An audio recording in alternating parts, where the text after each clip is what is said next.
What's going on, Diecast collectors? This is OBB, the Diecast news guy, returning once more to bring you all an IndyCar Diecast review. Well, more like a model review on the 1994 Indianapolis 500 car of Roberto Guerrero. This is his number 21 Interstate Batteries Lola for Pagan Racing. And you guys can see right here, this color combination may look quite familiar for all you NASCAR fans out there, whether you guys are repping Bobby Labonte or, heck, dare I even say it, Kyle Busch. But it really did caught my eye, and I got to thank the people at the Memorabilia Show for helping me out. That's a show I usually go to every year in Plainsfield, Indiana, and luckily I was able to pick this up for a very good, reasonable price, and it did caught my eye, even though I'm not much of a model car myself. But you see, this is made by Onyx model cars. No, not Onyx Homes. That's not the same as the Daniel Schwartz sponsor that won at Sonoma.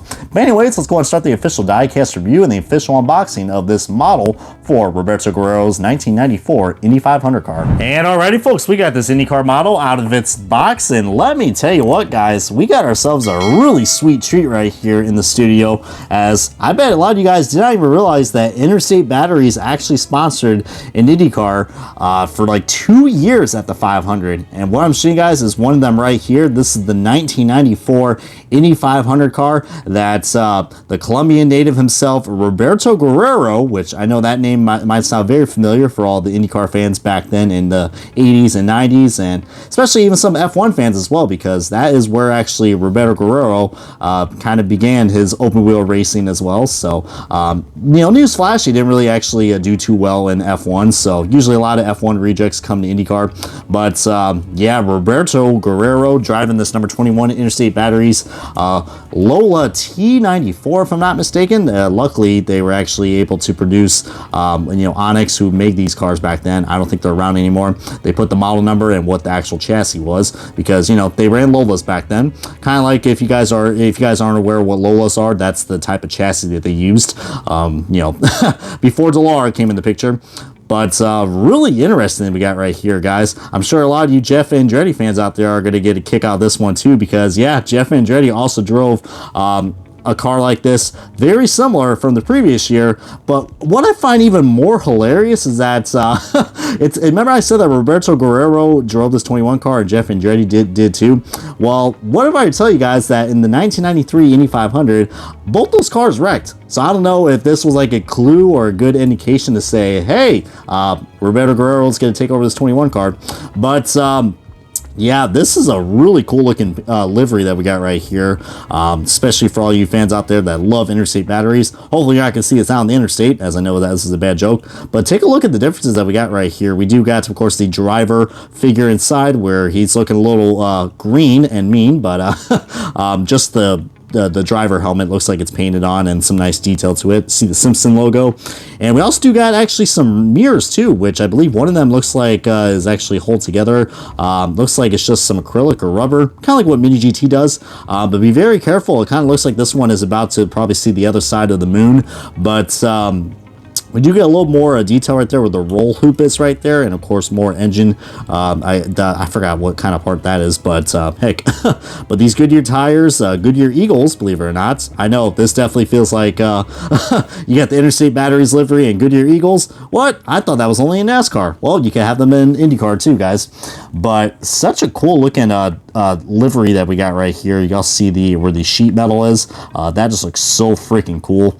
You can see the curvatures and more other sponsors that you can see that are just barely visible to see where those wheel welds are. And of course, this is all plastic and acrylic, so it is going to be very, very easy to break. I mean, as you guys can see, there is definitely, it's more plastic right here on the rear wing compared to here, which kind of gives the illusion of metal. But yeah, really nice. We got the Pagan Racing Lola chassis right here, and this is really kind of cool. But yeah, Roberto Guerrero, I will say he had a much more successful run in the IndyCar series compared to F1, because, well, this guy nearly won the Indy 500 twice. And all I can say is, guys, probably the only reason why he probably couldn't win the Indy 500, well, there's a little superstition that goes on, and if you're wearing the color green, you are pretty much going to have a bad time. I don't think we've ever had a green car ever won at the Indy 500 before. I mean, it is a pretty big superstition, but it's one of those that you never want to miss. And unfortunately, Roberto Guerrero, especially at the 1992 Indy 500, one of his most famous stories that he had was when he spun out on the pace lap. My God, that just showed you just what happened. But, you know, keep in mind, this guy went through so much adversity after his intense coma that he had in the 1987 during, you know, the IndyCar series. But hey, man, I mean, Roberto Guerrero, I mean, heck, he even drove for IROC, I think, if I'm not mistaken, too.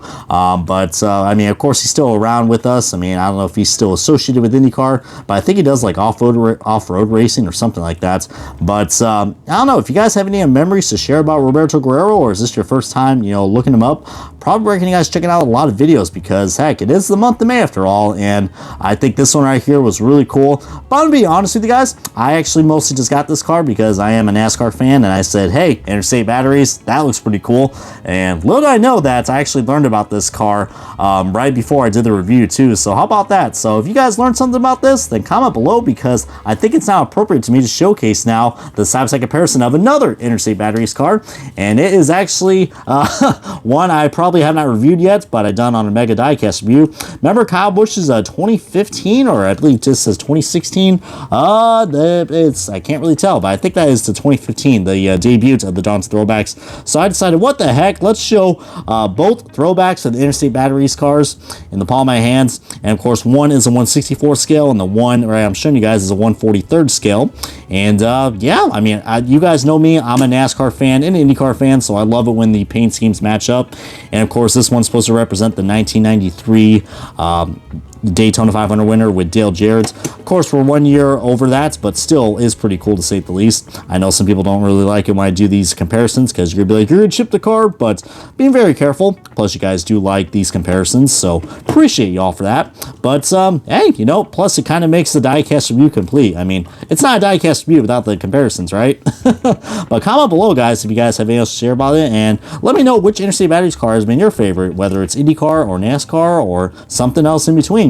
But this is going to wrap up the diecast, or actually the model review, as we got to put that Kyle Busch car off to the side, on Roberto Guerrero's 1994 Indianapolis 500 car, the Interstate Batteries number 21 for Pagan Racing. Comment, subscribe, this has been OBB, the diecast dudes guy, and I guess I'm going to interstate my way on to the next IndyCar model review.